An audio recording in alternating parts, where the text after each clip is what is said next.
Salut Chanou. Salut Florian, ça va? En pleine forme et toi? Bah ça va, écoute, on se retrouve pour un septième numéro, je crois, de Wow. Entre nous. On avance tranquillement et puis on arrive de plus en plus vers Noël aussi. La fin d'année, tout ça, 2021, qu'est-ce que ça nous réserve?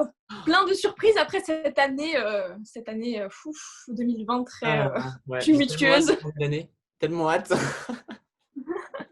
Bon, bah, on verra bien si ça va mieux, hein. Bon, on espère. Mais en tout cas, voilà, on se retrouve pour un septième numéro. On va encore parler de plein de choses, enfin, trois sujets normalement. Et littéralement, chez nous, on va faire un grand écart en termes de sujet. On va démarrer par un sujet plutôt divertissement, enfin un divertissement joyeux, léger. Et on rentre sur des sujets beaucoup plus sérieux vers la fin. On s'est dit qu'il fallait bien équilibrer un peu les deux parce que vu les deux sujets à la fin, il fallait bien un truc pour compenser. Et ce sujet, bah, en tout cas, je pense que tu as entendu parler, mais on en a pas mal entendu parler, c'est ce Français qui a gagné l'euro-million, enfin, au tirage de l'euro-million de samedi dernier. Non, c'était vendredi dernier, pardon. Il a gagné, non, samedi d'ailleurs, 200 millions d'euros. C'est la plus grosse Ouh, cagnotte de l'histoire de l'euro-million. Donc, c'est quand même un jeu qui existe depuis 2004. Et en fait, l'euro-million, c'est comme un peu le loto, mais il y a plus de nombres à cocher dans une grille. Et en fait, c'est un jeu au niveau européen. Enfin, quand on dit européen, c'est 9 pays qui participent, dont la France notamment. Il y a l'Angleterre aussi, l'Espagne, le Portugal, il me semble, l'Allemagne. Je n'ai pas tous les pays en tête, mais voilà, c'est vraiment le plus gros gain de l'histoire depuis 2004. Ce jeu existe depuis 2004. Le précédent record a été détenu par plusieurs personnes qui ont gagné la même somme, mais pas au même moment. C'était 190 millions. Et le dernier, c'était un Britannique. Là, en l'occurrence, c'est un Français qui s'est manifesté plusieurs jours après. On s'est dit, mais il ne va jamais se manifester pour dire j'ai gagné. Finalement, si. Il va bien avoir les 200 millions. Et c'est quelque chose d'assez incroyable, sachant que il y a des millions de personnes qui jouent toutes les semaines, tous les mois, tous les ans depuis bientôt 19 ans, 18 ans, pardon, je ne sais plus compter. C'est plus de 3 milliards de jeux, enfin de grilles complétées qui sont comptabilisées. Donc vraiment, pour gagner 200 millions, Shannon, il faut vraiment le vouloir, être déterminé ou alors simplement avoir de la chance. Tu ferais quoi avec 200 non millions? mais c'est... Bah attends, mais genre juste Ouais. imagine, ta grille, je sais pas comment ça se présente, et là t'as le tirage, et tu regardes ta grille et tu te dis, j'ai gagné. J'ai gagné. Tu fais un, 2, 3 Imagine la numéros, 4, 5 numéros, et après tu fais oh putain. ça se rapproche, ouh là là, et puis après tu vois que t'as gagné. Mais moi je serais tétanisée. En mode, mais c'est pas possible, non, mais c'est une blague, c'est une blague, c'est. Tu es en mode je comprends pas. Elle Alors, est où la caméra cachée? c'est ça, il y a une caméra, je me peins, je dors, c'est pas vrai. C'est fou. Ça se trouve, Mais c'est ouais, c'est 200 peut-être un millions. joueur qui a joué genre une fois. Tu sais, c'est la seule fois qu'il a joué et il a eu un énorme coup de bol. Ou alors c'est un joueur occasionnel, ou alors c'est un joueur qui joue toutes les semaines avec les mêmes numéros. Il se dit un jour ça va passer et c'est passé. Bah ouais, ça se trouve, hein. On sait pas en fait finalement, donc, mais c'est vrai que ça fait. Enfin, j'imagine que c'est vraiment un choc. Souvent, il y a des reportages parfois sur ces personnes qui gagnent au loto ou l'euro million, peu importe, mais et qui d'un coup se retrouvent avec une somme comme ça, alors que bon, bah, par exemple, c'est des gens qui, c'est pas quelqu'un qui est forcément très riche à la base. Alors t'imagines d'un coup il se retrouve avec 200 millions d'euros, genre enfin, ouais, ça doit être vraiment un choc, que ce soit aussi, enfin, social aussi, enfin, en plus, je sais pas, après l'argent, tu sais, parfois ça attire des gens, tu sais, des vieux amis avec qui t'as pas de contact depuis 10 ans et qui disent ah salut, j'ai appris que t'as gagné au loto, t'aurais pas un petit million à me passer? Enfin, je pense que ça Heureusement, arrive, tu vois, donc c'est vrai que. non, il sera pas connu, on n'aura pas le nom du gagnant. Enfin, s'il ne veut pas se manifester, personne ne le saura. Et justement, en parlant du fait de passer presque de tout à son contraire, il y a quand même un suivi psychologique qui est assuré Ah ouais? pour les 200 millions. Ouais, parce qu'imagine, tu arrives le lendemain à la FDJ, bonjour, je viens chercher un chèque de 200 millions d'euros. Et comme tu dis, tu es un peu tétanisé, ok, donc j'ai autant d'argent, qu'est-ce que je peux en faire, comment je peux gérer ça? Et je pense que beaucoup de questions peuvent surgir là-dessus. Donc là, pour le coup, tu as vraiment un suivi pour t'aider à faire cette transition vers une nouvelle vie, finalement.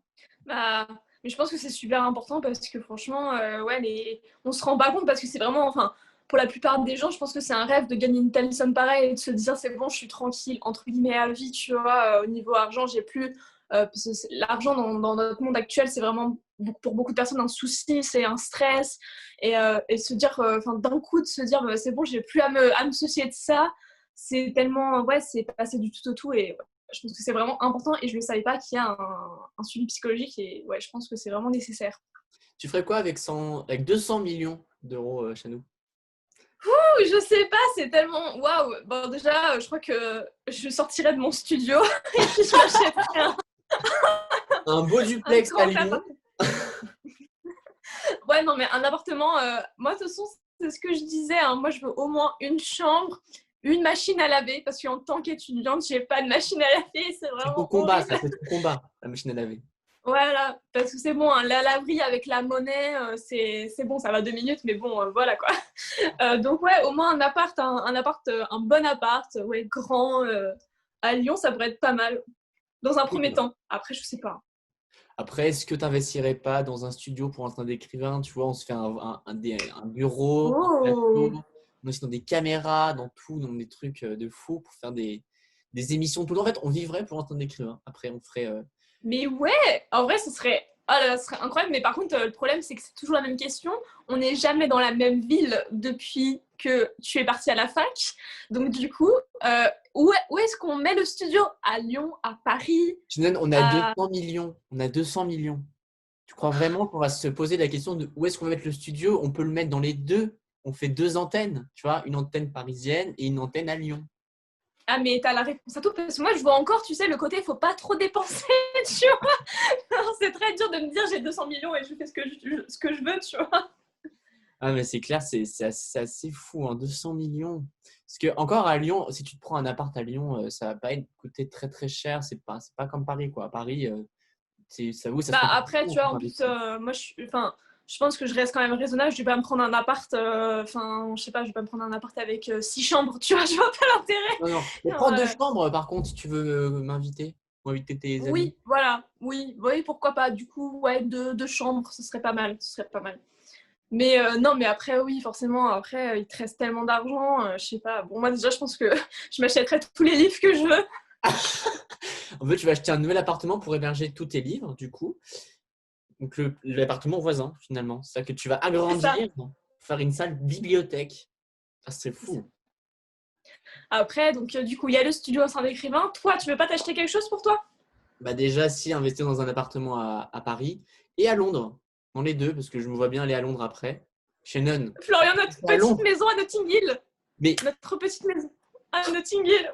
ça, on peut le faire, Shannon. On peut le faire. Ah, ce serait magnifique. Et surtout, on ferait des voyages et on ferait genre une sélection du mois. Alors, sélection du mois, alors là, c'est fini les films, l'actu, là, c'est carrément un pays par mois qu'on aura visité. Un petit coup de cœur sur Ah, le Nicaragua, les gars. Magnifique. ce serait incroyable. Ah, Ce serait trop bien. Ouais, mais bon, arrêtons de rêver, hein, Flo, parce que bon, c'est pas nous qui avons gagné 200 millions d'euros. non, malheureusement, c'est pas nous, mais sache quand même, juste une dernière info, avec 200 millions, tu peux financer le film Avengers 2. Quoi? Ouais. Si tu veux tout diriger, tu investis là-dedans. Voilà. Comme tu peux investir, si tu veux investir, tu es plus altruiste, investir dans les Restos du Cœur, parce que chaque année, c'est 190 millions d'euros dépensés. Donc, tu peux aussi servir la cause humaine. Ah bah franchement, bon après, Avengers, je pense que il Tu n'as pas y besoin a de nous. déjà assez d'argent du côté de Disney, hein, clairement. Voilà. Mais après, pourquoi pas, oui, c'est sûr que aider une association avec autant d'argent, même si c'est par exemple leur donner je sais pas, même si c'est 100 000 euros, 500 000 euros, 1 million, tu vois, c'est sur 200 millions d'euros, c'est limite, c'est risible, tu vois, donc pourquoi pas le faire, quoi.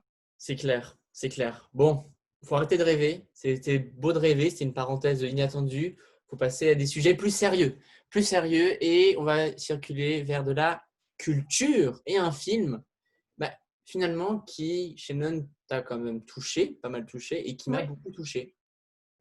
Alors, c'est un film, donc déjà quand on entend le titre, donc il est passé cette semaine, donc c'était lundi soir, sur TF1 série film, je crois, la 20. Donc c'est un film qui s'appelle Joyeux Noël. Donc quand on entend le titre, avec tous les téléfilms et les films de Noël qui sortent en ce moment, on se dit oh bah c'est un énième film d'une histoire d'amour, gnangnan, comme on en a parlé la semaine dernière dans le Entre nous six. pas du tout. Alors Joyeux Noël, ouais, c'est avec un titre aussi générique, c'est assez incroyable de se dire que c'est un film de guerre en fait finalement, sur la Première Guerre mondiale, qui parle en fait de cette fameuse trêve hivernale qu'il y a eu donc au Noël 1914 entre donc trois camps, on va dire, donc les Allemands d'un côté, les Écossais et les Français de l'autre. Et finalement, donc voilà, c'est un film qui du coup qui est sorti en 2005, je crois, qui est de Christian Carion. Je crois que ça s'appelle comme, enfin, que ça se nomme comme ça. Et donc c'est un film qui a été proposé au festival de Cannes 2004 ou 2005 du coup, et qui a même été nommé à l'Oscar du meilleur film étranger 2005 ou 2006, je sais plus du coup. Il n'a pas gagné, mais du coup il était nommé. Et donc c'est un film qui raconte justement voilà, la trêve hivernale. Donc c'est quand même un événement qui est peu connu, je crois. Je sais pas si beaucoup connaissent. Alors moi j'en avais entendu parler justement, mais je me demandais, mais je sais pas d'où j'en avais entendu parler. Est-ce que c'était en cours d'histoire? Est-ce que c'était un truc que j'ai lu sur internet ou pas? J'en sais rien. Mais du coup la trêve hivernale, en fait, c'est donc Noël 1914 sur le front, on va dire, dans les tranchées. Finalement, il n'y a pas les soldats ne rentrent pas pour Noël. C'est une guerre, donc les soldats restent dans les tranchées pour Noël. Et à cette époque où quand même Noël reste encore une fête très chrétienne, très religieuse, pour trois pays qui à l'époque sont encore très religieux, je pense, l'Allemagne, l'Écosse et la France, finalement, ils décident de faire une trêve hivernale, c'est-à-dire de cesser le feu pendant 1 ou 2 jours, je ne sais plus. Et du coup, ils passent Noël ensemble et c'est vraiment très émouvant parce que alors qu'ils sont en guerre, que tout le monde s'entretue, on va dire, c'est une période qui est vraiment terrible. Et finalement, en fait, là, pour Noël, pour le symbole, en fait, ils passent Noël ensemble, ils s'échangent des mots gentils, c'est tellement, en fait, pas incohérent, mais c'est tellement incroyable, en fait, dans cette période de se dire, mais waouh, il s'est passé ça, et c'est vraiment quelque chose qui s'est vraiment passé, mais qui est assez peu connu. Oui, en fait, cette scène de trêve est assez surréaliste, mais il faut mettre dans le contexte. Alors, en 1914, c'est le tout début de la Première Guerre mondiale. Et à l'époque, la mentalité, c'était de se dire, la guerre va durer que quelques semaines, après on rentre chez nous.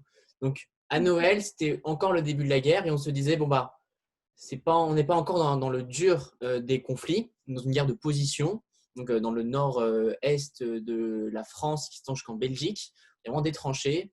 Et voilà, ça va durer quelques semaines et après on a terminé. Donc en fait, finalement, cette trêve de Noël, pour eux, elle est entre guillemets assez évidente. Pour nous, avec le recul, elle est assez surprenante. Et, euh, et c'est ça aussi qui est quand même assez marquant, c'est-à-dire que en fait, ils prennent la guerre au sérieux, mais pendant cette phase de Noël, Noël compte avant tout, d'accord? La guerre, on se fait la guerre avant et après, mais pas pendant, parce que Noël est très important, comme tu dis, la religion a un poids très important dans les mentalités des trois camps. Et notamment, il y a un général allemand qui a dit une phrase, c'est que même pendant les guerres, Noël existe encore et que cette magie doit quand même exister, justement, comme tu as dit, pour compenser le fait qu'ils ne peuvent pas rentrer chez eux parce qu'ils étaient tous très déçus. Et on le voit, hein, c'est qu'à la veille de Noël, il ne se passe rien, chacun est de son côté. Et il n'y avait pas encore la trêve. Hein. C'était vraiment le 24 au soir, chacun fait un repas de son côté, dans une ambiance plus ou moins festive. Hein. Chez les Allemands, c'est assez festif, je crois, et chez les Écossais. Chez les Français, c'est assez triste. Il n'y a rien qui se passe, c'est silencieux, il n'y a pas de décor. Alors que côté allemand, il y a plein de sapins. Vraiment, il y a des sympas, mais partout. Ton petit sapin à côté, c'est rien du tout, hein, mais il y en a vraiment partout. Et c'est même le général allemand, il est énervé tellement il y a de sapins. Mais c'est vrai qu'il y a un écart par rapport à ça. Et il y a un élément déclencheur pour cette trêve. Est-ce que tu te rappelles, Chanou? C'est le fameux le ténor qui revient. Donc c'est un ténor allemand qui revient et qui se met à chanter pour les Allemands.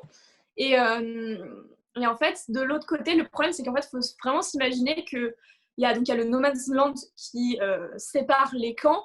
Donc c'est une sorte de territoire où vraiment qui est délimité par les tranchées de chaque camp. Et en fait, finalement, les camps, les différentes tranchées ne sont pas si éloignées les unes des autres. Et donc, le ténor chante pour les Allemands, mais du coup, en parallèle, du côté écossais, il y a le fameux, je crois que c'est un pasteur je crois, qui a comment on appelle ça, une cornemuse, et qui se met à jouer de la cornemuse, et en fait ils se répondent. Et alors après, tu vois, on va pas trop spoiler, mais cette scène, vraiment, ça m'a fait pleurer parce que comme tu dis, c'est festif, mais tu sens qu'il y a cette amertume de on n'est pas chez nous, c'est pas un vrai Noël. Et ça, on sait aussi que, voilà, la Première Guerre mondiale, les tranchées, on sait que c'était vraiment horrible.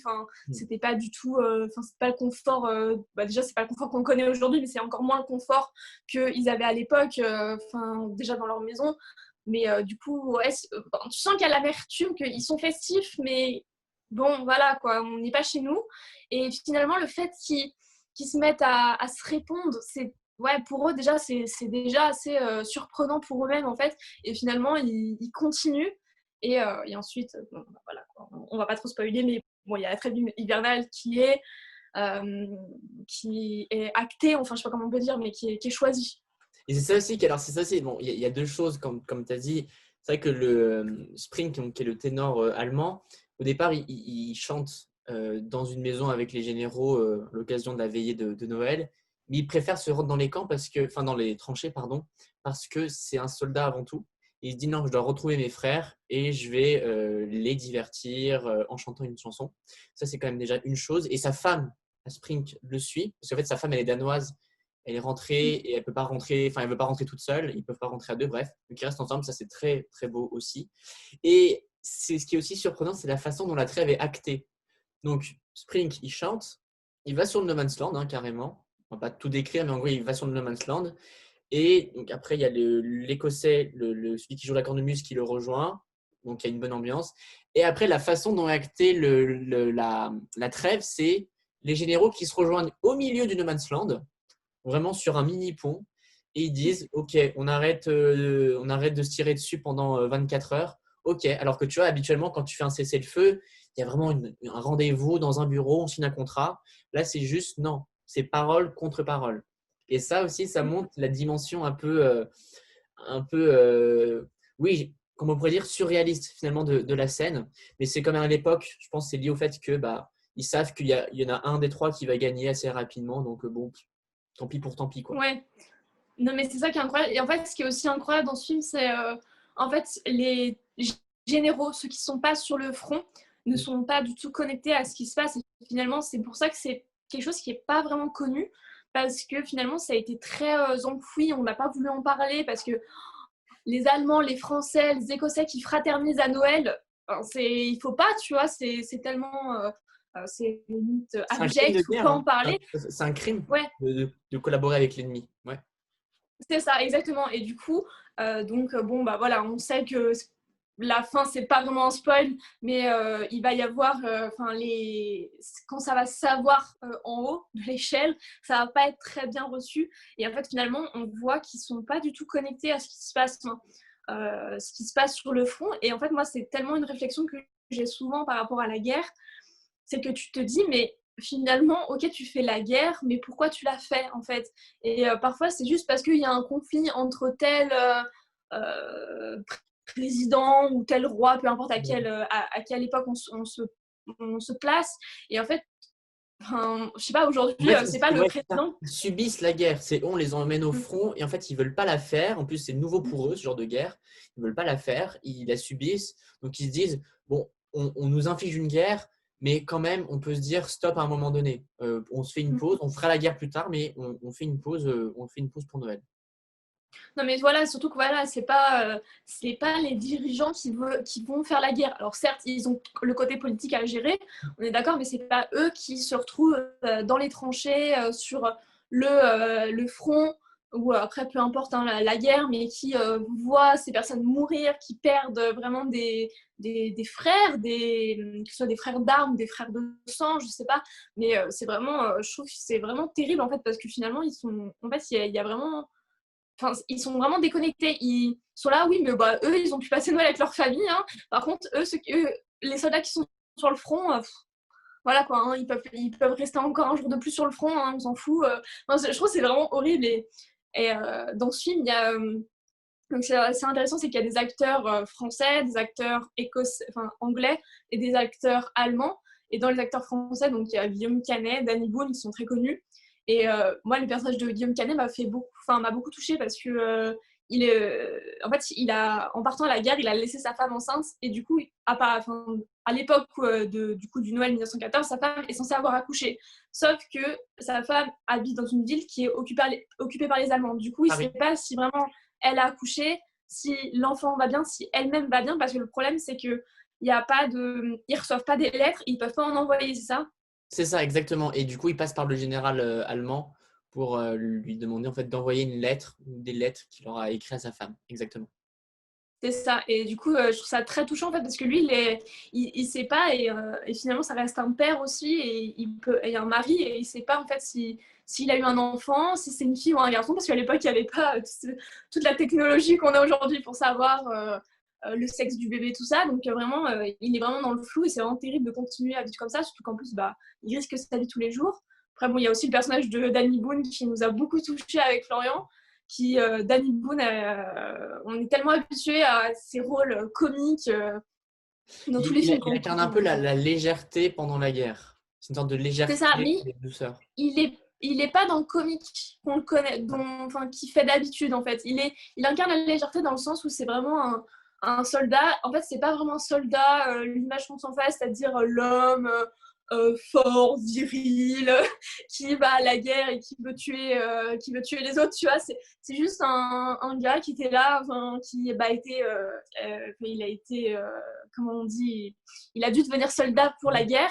Et donc, voilà, mais à la base, il n'est pas du tout fait pour ça. C'est un homme qui, c'est aussi un sorte de leitmotiv du film où en fait il a un réveil avec lui et en fait il le fait sonner à 10h parce que tous les matins à 10h je crois il est censé boire un café avec sa mère, il me semble, et en fait là il peut pas, donc du coup il prend quand même un réveil et il fait sonner à 10h tous les jours pour pas oublier ça parce qu'il a peur que la guerre lui fasse oublier c'est cette chose qui est si importante à la base dans sa vie, quoi. Donc c'est vrai que ça nous a vraiment touché ce côté-là parce que en fait la guerre c'est pas juste c'est pas juste des gens qui s'entretuent, c'est aussi des humains derrière et des personnes qui sont pas forcément faites pour se battre. À l'époque c'était pas forcément des gens qui étaient entraînés pour ça. Ouais, c'est vraiment un film qui était vraiment assez dur mais très touchant aussi. Exactement. Et bon, c'est vrai qu'on pourrait en parler encore très longtemps parce qu'il y a encore pas mal de choses à dire sur le film. Alors moi, petite déception, mais c'est côté curiosité des téléspectateurs, parce que du coup, j'ai regardé l'audience le lendemain, je me suis dit, ça va cartonner ce film, tu vois, ça va très très bien marcher. Et je pense que comme tu as dit, le titre du film Joyeux Noël laisserait penser que c'est un film plutôt joyeux, alors que pas vraiment. Et il n'y a pas beaucoup de gens qui l'ont regardé, donc c'était genre 400 000 téléspectateurs. Bon, en même temps, il y avait Harry Potter en face, donc c'était assez facile de Oui. sur Harry Potter. Mais je pense que c'est un film qui mérite vraiment d'être vu. Il est rempli de beaux messages malgré tout, malgré la violence de la guerre. Le fait que, comme tu l'as dit, on est des humains, il faut s'entraider et que on a tous des cœurs finalement. Et ça, il y a aussi des messages comme quoi c'est aussi une guerre psychologique. Savoir que les soldats, et on voit à certains moments du film, ils parlent un peu de leur vie à l'arrière. Ils évoquent un peu des souvenirs. Donc, il y a aussi une sorte de déconnexion qu'ils aiment se faire pour se dire « Ok, la guerre est bientôt finie, il faut qu'on tienne. Ça ne va pas durer longtemps. » Et attends, dernier point sur ce film, là où c'est très intéressant, donc ça évoque, le scénario évoque vraiment cette fraternisation entre plusieurs pays à la base en guerre. Et bien, c'est un film qui est à la fois français, allemand, anglais et belge. Plusieurs sociétés de production donc, de ces pays ont produit le film. Et finalement, c'est symbolique de cette fraternisation entre les pays européens pendant ce Noël 1914. Ça, c'était super important de le souligner. Donc, c'était une très bonne production qu'on vous recommande. C'est notre coup de cœur cinématographique de la semaine. Alors, on est très, très, très, très à la bourre, mais c'est pas grave. De toute façon, on va parler maintenant un peu climat. Donc, on va aller un peu plus dans le vif du sujet au lieu de tourner autour du pot. L'actu de la semaine, c'était la déclaration d'Emmanuel Macron à l'occasion de la convention sur le climat, la convention citoyenne pour le climat, pardon, et dans laquelle il a notamment annoncé une mesure forte, si ce n'est la seule mesure forte de la semaine, c'est la volonté d'inscrire dans la Constitution un article qui promeut la protection de l'environnement. Donc, ce serait l'article 1er de la Constitution. Donc, ce serait instaurer un principe.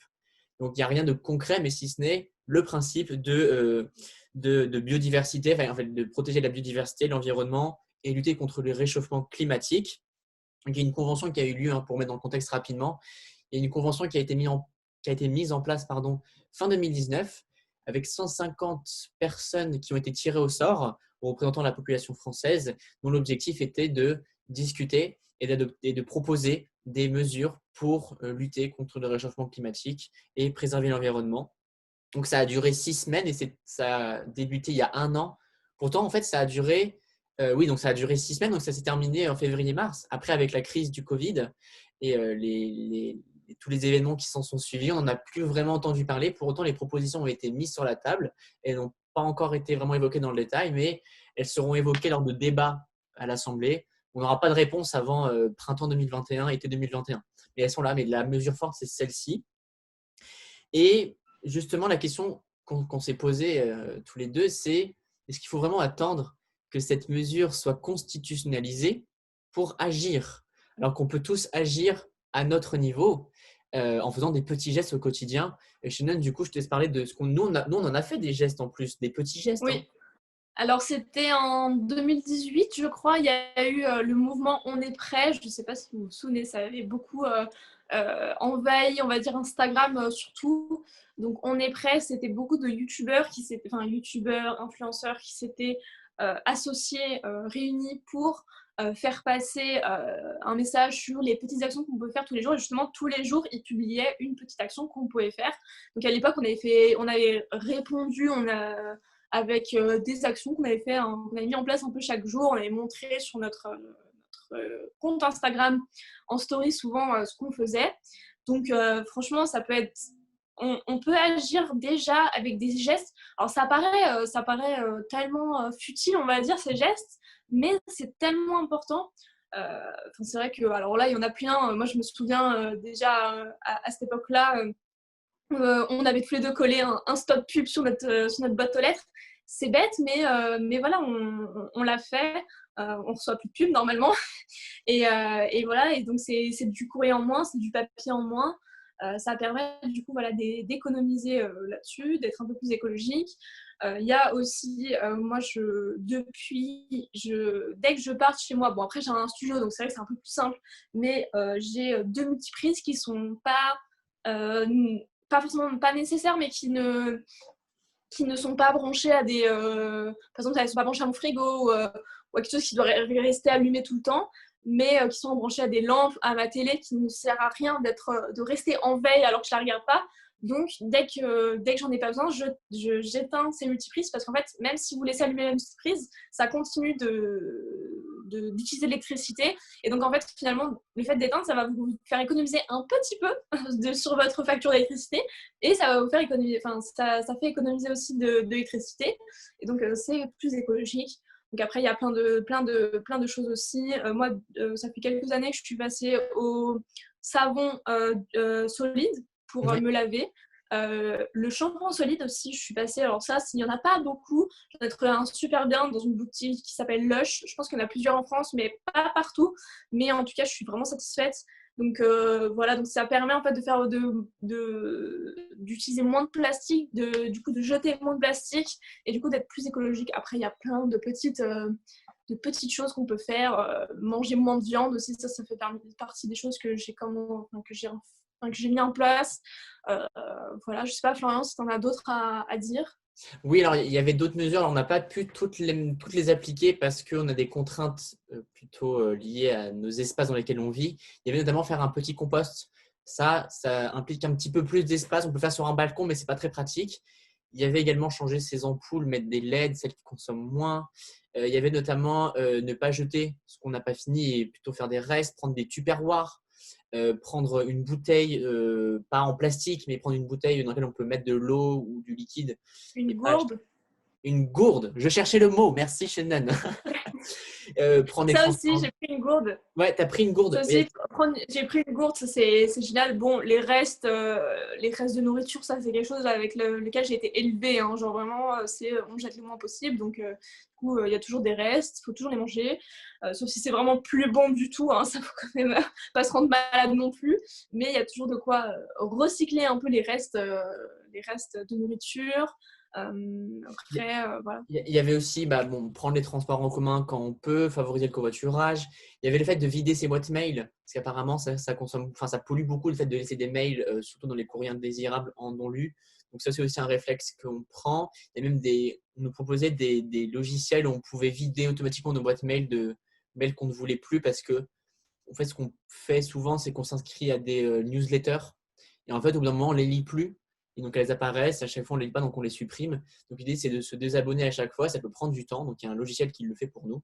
Donc, oui, il y a plein de petits gestes comme ça. Marcher une demi-heure par jour. Donc, éviter de prendre la voiture quand tu fais des mini-transports. Donc, c'est vraiment des petits gestes qu'il faut appliquer au quotidien. Et donc, finalement, non, on ne doit pas attendre que la mesure soit appliquée, enfin, que soit constitutionnalisée pour agir. Comme acheter localement, favoriser des produits locaux, quitte à payer un peu plus cher, mais de un, on sait d'où ça vient et de deux, on sait qui on paye. Et en ces temps de Covid, c'est nécessaire de favoriser l'agriculture locale, acheter des produits de saison. Ça aussi, ça paraît bête.